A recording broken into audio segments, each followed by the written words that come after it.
So lastly, it becomes this. We've talked about a lot of things. We've gone through all the verses. We've gone through all the arguments. It comes down to this. Most people feel in their heart of hearts that something's just not right. I mean, it's the fourth commandment. There's no scripture saying to get rid of it. If there was, it would be prophesied. For Yahweh says that nothing happens on planet Earth without a prophecy first. So if he puts it in stone, he has to prophesy. It was prophesied that the high priesthood would change, but it was never prophesied that the Sabbath would change. So most people feel that in their spirit, and they know that it's not right and that the Sabbath probably is for today. So the number one question becomes, well, how do I keep it? So let's go through a few verses, and then I'll tell you what my own personal family does. First of all, Exodus chapter 20, verse 10 says this, "But the seventh day is the Sabbath of the Lord thy God. In it you shall not do any work, thou, nor thy son, nor your daughter, your maidservant, your manservant, nor your cattle, nor your stranger that is within your gates." So the very first thing that we learn from the scriptures on what we to not do on the Sabbath is we're not supposed to work. Now, amazingly, that somehow offends people.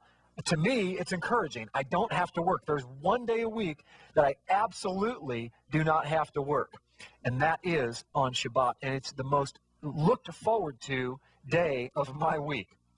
Let's keep moving. Yahweh is our provision. You know what? Some people say I shouldn't put this slide in there because it's a little bit too strict, but watch this. It says, 6 days you shall labor, but on the seventh day you shall rest. Even during the plowing season and harvest you'll rest. What is this saying? This is saying that even if you're in the middle of the greatest harvest, or it's going to rain the next day, he says, obey my commandment. Remember when Yeshua was in the boat and the storm comes up? What do? They wake him up and they say, Yeshua, we're going to die. They're with the Son of the living God, and they think they're going to die because of a storm. And he stands up and he tells the storm to be quiet. Let me ask you something. I don't know where you are in your journey or what your fears or anxiety is, but how much do you really believe in this God that you say that you serve? Are you worried about finances? Are you worried about money? Are you worried about what you're going to eat the next day? Then you're not serving the God of Abraham, Isaac, and Jacob, because my God, my Elohim, my Yahweh provides everything for those who love him. He provides for the birds. How much more he will provide for you? And that's why he says here in Exodus that, listen, if you just honor me and do what I say, do you not think that I am who do you think causes the crops to grow? He says, I will take care of it. Make no excuse. You just do your part, and I'll do mine.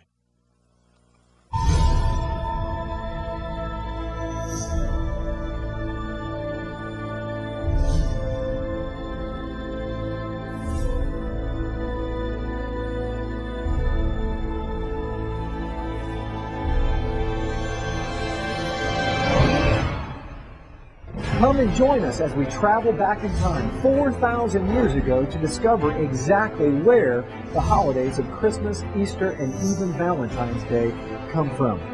Why do we celebrate the birth of Jesus on December 25th?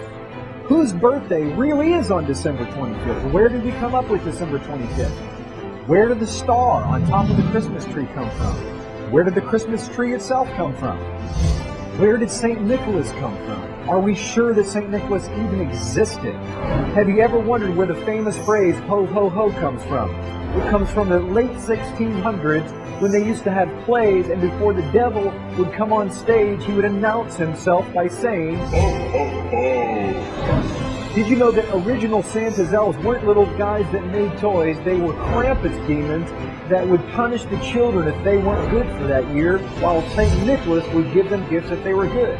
Who is the Easter Bunny? Where do we get Easter eggs from? Why do we celebrate Easter on the first Sunday after the vernal equinox? Did you know that Christmas was illegal in the United States until the mid-1800s? Can we celebrate these holidays according to the Bible? This is by far the most popular video on the internet on the history of Christmas and Easter. This video has changed hundreds of thousands of people's lives, and it will change your life too.